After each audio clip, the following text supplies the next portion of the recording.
Bonjour Vanessa, merci d'être avec nous. Merci à toi de m'avoir invité. Est-ce que tu peux te présenter s'il te plaît? Oui, bien sûr. Donc, je suis Vanessa Govy, j'ai passé 20 ans dans un grand groupe qui opère dans les services financiers spécialisés, particulièrement dans la mobilité, et j'étais directrice de l'innovation. Et j'ai quitté il y a un mois. C'est tout frais. C'est tout frais. Alors on va commencer par le besoin initial. Quel était ton besoin quand tu as fait appel à Future Agency? Quand j'ai fait appel à Future Agency, on était au milieu d'une grosse fusion de deux géants du secteur et on avait un véritable enjeu en termes d'alignement culturel. Donc familiariser tout le monde à la même définition de l'innovation. S'assurer aussi que tout le monde comprenait où on voulait aller, ce qu'on voulait faire, quelle allait être la stratégie, la définir ensemble d'ailleurs. Donc voilà, on a voulu faire cette Lex comme une sorte de kick-off de cet effort d'innovation, de cette nouvelle entité qui était née de la fusion, pour mettre tout le monde au même niveau, que ce soit culturel ou de connaissances, et définir ensemble par la suite une stratégie d'innovation commune. Ok, donc tu parles de Lex pour ceux qui ne connaissent pas, donc c'est une Learning Expedition. Absolument. Le but c'était d'embarquer. Quelle était la cible déjà? C'était le comité d'innovation qui était composé des différents dirigeants des filiales du groupe et présents dans plus de 40 pays. Et on embarquait dans différentes fonctions, que ce soit RH, marketing, finance, de façon à avoir une représentation de toutes les fonctions. Et on a monté donc ce comité innovation pour construire ensemble la stratégie d'innovation du groupe. Et du coup, tu as entendu parler comment la première fois du format Lex? Le format Lex, ça faisait quelques temps que je connaissais déjà. On en avait déjà fait plusieurs années auparavant à San Francisco. D'accord. Avec le COMEX à l'époque. Ça nous avait bien plu et on s'était dit... Tu disais c'est le bon format pour embarquer mon comité innovation. Format très immersif, très expérientiel, et c'était vraiment ça qu'on voulait, c'était leur faire toucher du doigt ce que c'était l'innovation. Donc ça, c'était ton besoin initial. Tout à fait. Donc tu as fait appel à Future Agency. Comment ça s'est passé justement ton expérience avec Future Agency? Super, on a été ravis. Donc on a ensemble sélectionné le lieu parce qu'il y avait plusieurs possibilités de lieux pour cette Learning Expedition. On a décidé d'aller à Berlin. Ok. Et, pourquoi Berlin? Pourquoi Berlin? Parce que c'est un peu la capitale de l'automobile. Qu'on voulait un endroit plutôt européen, donc assez proche de nous. Et voilà, et Berlin nous a semblé être le choix parfait. Future Agency nous avait proposé d'autres endroits, comme éventuellement faire un voyage au CES ou autre. Mais on a retenu Berlin, c'est ce qui nous a paru c'était la destination dans l'immédiat. Et sinon, l'expérience, géniale. Super organisation, super ambiance, ça a vraiment répondu à nos attentes, donc voilà. Est-ce que tu as un exemple de souvenir qui t'a marqué pendant cette Learning Expedition en particulier? Bien sûr. Alors je crois que le souvenir qui a marqué tout le monde, parce que tout le monde en a parlé en rentrant, c'était la visite chez Lufthansa, qui est donc un acteur de la mobilité, mais plutôt aérienne, et ils ont un centre d'innovation à Berlin, qui était juste extraordinaire, où ils explorent vraiment le futur de la mobilité, mais sous tous ses angles, et pas uniquement l'aérien. Et l'organisation, la façon dont ils travaillent, etc., c'était vraiment très inspirant pour tout le monde. Est-ce que c'est là, à ce moment-là, durant cette rencontre, est-ce qu'il y a une phrase, il y a quelque chose où tu dis, là il se passe quelque chose, tu ressens cette transformation? Est-ce que tu as un souvenir en particulier? Non, juste vraiment la réaction du comité innovation à la sortie, où c'était vraiment pour eux, ça serait génial si on avait ça. Vraiment, voilà. Ils étaient inspirés. Ils étaient inspirés parce que c'est vraiment un centre d'innovation qui est complètement déconnecté, je dirais, de l'activité de Lufthansa. C'est vraiment, ils font de l'innovation et ils ont carte blanche. Donc c'est vrai que le sentiment un peu de liberté, de pouvoir explorer librement le futur de la mobilité, c'est quelque chose qui leur a beaucoup plu. Donc, voilà. Ok, donc une rencontre inspirante. Une rencontre inspirante, absolument. Un lieu inspirant aussi. Tu peux nous en dire un peu plus sur le lieu? Un endroit un peu comme ici en fait, très moderne, très designé pour vraiment l'intelligence collective, pour vraiment booster la créativité. On était tous assis par terre sur des coussins, vraiment très informel, très sympa, avec beaucoup de gens qui viennent, ils incubent aussi des startups, donc beaucoup de jeunes, beaucoup d'échanges, de lieux d'échanges informels, etc. Donc c'était vraiment très chouette. Et puis une vue magnifique, ils sont en haut d'un building. Fais-nous rêver. Ok, d'accord. La vue sur tout Berlin. Voilà. Surtout Berlin. Vraiment magnifique. De toute manière, généralement, c'est des lieux très inspirants et qui boostent la créativité, je pense, des gens. Ok, super. Merci. On va rentrer dans la troisième partie du coup de cette interview, donc dans les apprentissages, les convictions. Donc cette Learning Expedition était sur le futur de la mobilité. Est-ce que tu peux nous partager 3 apprentissages, convictions que tu as pu apprendre à travers cette Learning Expedition et que tu as pu explorer? Ouais, alors je crois que le premier learning qui était vraiment très intéressant et sur lequel on a beaucoup échangé, c'est quand on pense innovation, et moi la première, c'était surtout de l'innovation stratégique. C'était quelque chose de très long terme, comment on se déplacera dans 10 ans. Okay. Et finalement, on se rend compte que l'écosystème d'innovation aujourd'hui se concentre beaucoup sur l'innovation qu'on appelle incrémentale, donc vraiment plutôt du court terme.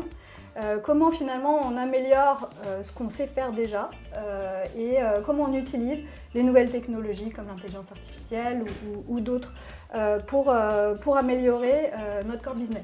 Donc c'est vraiment un shift un petit peu de focus en termes d'innovation. On est moins sur du long terme, beaucoup plus sur du court terme et sur finalement comment on peut faire pour rendre l'expérience client bien meilleure, pour être beaucoup plus efficace, etc. Donc c'est vraiment très pragmatique et assez court terme, plutôt que de l'innovation stratégique long terme. Je pense que c'est lié au fait aussi que notre monde change en permanence et qu'il est difficile aussi de se projeter à 10 ans. Donc on devient beaucoup plus pragmatique et on essaye déjà de voir comment on peut faire évoluer avec les des choses. Petites innovations au fur et à mesure pour au lieu de se projeter. Exactement, beaucoup plus itératif. Ok, d'accord. Donc ça c'était super intéressant.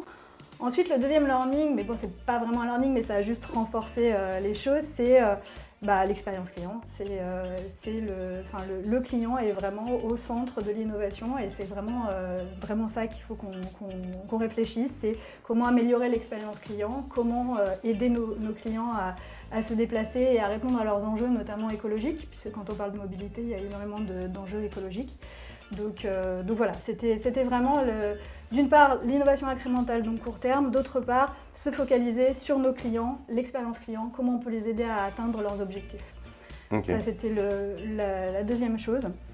Et la troisième chose, je dirais que c'était sur la façon d'innover.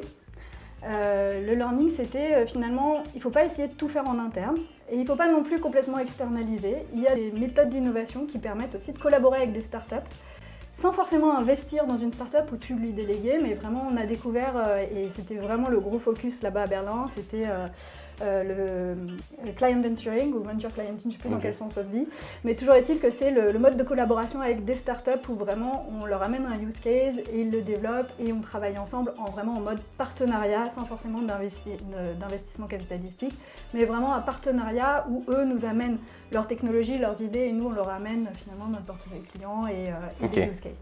Donc c'est le mode de collaboration et la création vraiment d'un écosystème qui nous permet d'expérimenter concrètement de nouvelles offres ou de nouvelles technologies. C'est vraiment ça qui a retenu vraiment l'attention de l'ensemble des participants à l'Alex.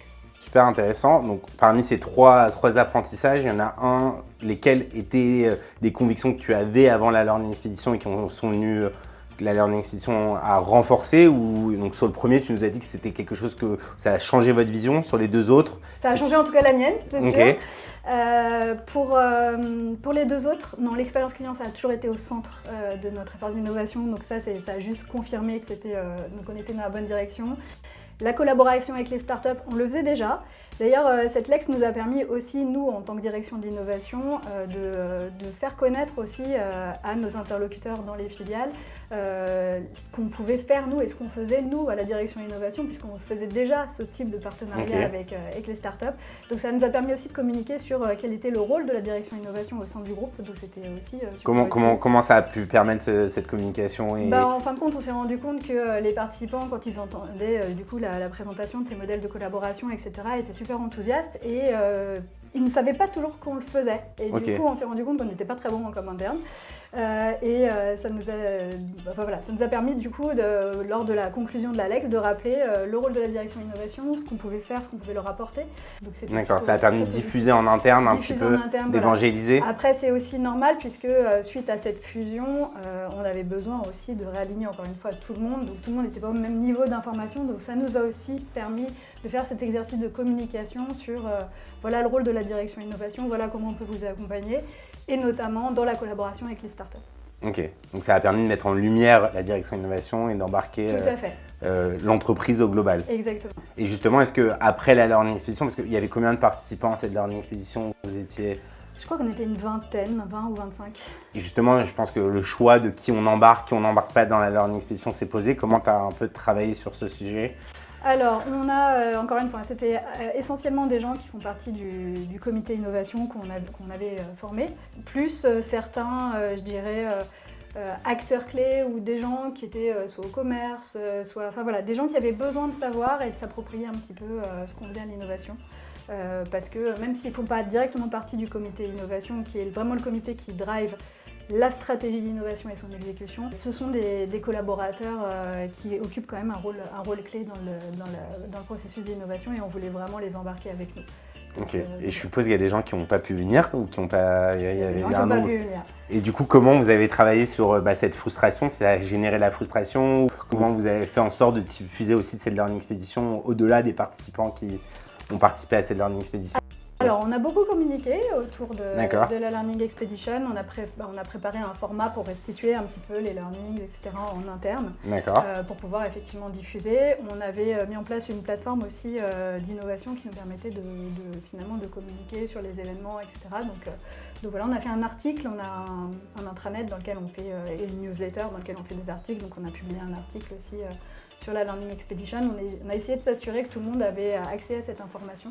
Et qu'on pouvait partager effectivement les learning clés de l'expédition. Génial, super. Très important la diffusion des apprentissages et de bien diffuser. On a beaucoup de clients qui se posent la question, est-ce qu'on communique pas autour de cette Learning Expedition parce que ça peut créer de la frustration. Je trouve que c'est très important de communiquer, de diffuser, même si on n'est pas membre de la Learning Expedition, de partager, d'avoir ce temps de restitution post-Learning Expedition pour embarquer l'ensemble des participants. Tout à fait. On va passer à la dernière partie de l'interview, la question qu'on se pose souvent. Et après, qu'est-ce qui se passe après cette Learning Expedition? Qu'est-ce que cette Learning Expedition a déclenché chez vous? Alors, ça a été vraiment, comme je disais, c'était pour moi le kick-off de ce comité d'innovation et de cette direction de l'innovation, de cette nouvelle entité qu'on venait de créer suite à la fusion. Et ça nous a vraiment permis de construire les fondations. Donc vraiment d'avoir une compréhension commune de ce qu'était l'innovation, parce qu'encore une fois, moi l'innovation c'était pour moi quelque chose de beaucoup plus long terme, beaucoup plus stratégique, là où pour d'autres c'était beaucoup plus incrémental. Donc du coup on a réussi à converger sur l'innovation, en tout cas aujourd'hui pour nous, c'est de l'innovation incrémentale et c'est là qu'on veut mettre le focus, donc super important. De s'aligner sur comment on voulait travailler ensemble aussi, comment on embarquait à la fois les gens dans les filiales, les opérationnels, mais aussi les startups avec lesquelles on collabore, etc. Donc c'était vraiment poser les fondations d'un alignement culturel pour ensuite pouvoir construire ensemble une stratégie d'innovation qui fasse sens par rapport à la période qu'on traverse et par rapport à la réalité opérationnelle des différentes filiales. Ok. Et du coup, c'est un exercice, la Learning Expedition, que tu as beaucoup utilisé dans la construction, dans le lancement de cette démarche innovation.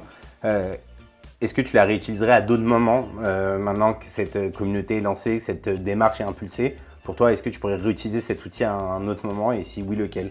Ouais, je pense que c'est très puissant, encore une fois, en termes d'acculturation et de kick-off, donc ça c'était super. Je pense que c'est très utile aussi pour faire un petit peu un suivi des tendances, finalement, de la veille. Parce que quand j'ai fait ma Learning Expedition à San Francisco il y a quelques années en arrière, c'était pas du tout ça. Donc on voit qu'il y a eu un shift de l'innovation, encore une fois, du stratégique vers l'incrémental, des changements dans les modes de collaboration avec les startups, etc. Et ça, c'est hyper important de rester connecté à cet écosystème et de suivre un petit peu les tendances. Donc je pense que oui, c'est un exercice qu'il faut faire, je pense, régulièrement, peut-être tous les 2 ans, pour essayer de capter les tendances du marché, ce que font les autres. Encore une fois, la visite de Lufthansa était vraiment très inspirante parce qu'ils ont une vision de la mobilité qui est vraiment 360. Ils ne s'arrêtent pas juste à la mobilité aérienne, donc c'est bien, ça permet aussi d'ouvrir un petit peu la vision sur quelque chose de plus large et de voir ce que font les autres. Donc oui, je recommanderais de faire ça de façon régulière en mode tous les 2 ans. Veille concurrentielle, veille technologique, etc. Oui, tous les 2 ans, ça me paraît être un bon rythme. Ok. Un dernier mot à partager pour ceux qui hésitaient encore à travailler avec Future Agency? Ah allez-y, allez-y. Vraiment, j'ai adoré l'expérience, l'équipe est super sympa. On avait la chance d'être avec Emmanuel et Célia, ça s'est hyper bien passé, tous les retours ont été extrêmement positifs, elles ont été adorables, tout était très bien organisé, vraiment j'ai été ravie, elles ont été très à l'écoute. On a beaucoup itéré pour la préparation de l'Alex. Vraiment, j'étais ravie et tout le monde a été ravi. Je crois qu'on avait fait une enquête de satisfaction, je crois qu'on avait eu 4,8 sur 5 sur l'Alex. Bonne note. Très bonne note. Bon NBS. Bravo. Ok. Vanessa, merci. Merci pour ce partage de ton expérience. Est-ce que tu peux nous dire quelques mots sur toi, sur tes projets à venir? Oui, en effet, en fait, j'ai quitté donc, mon employeur il y a un mois. Ça faisait 20 ans, donc 20 ans c'est une vie. Et j'avais envie de me lancer dans autre chose.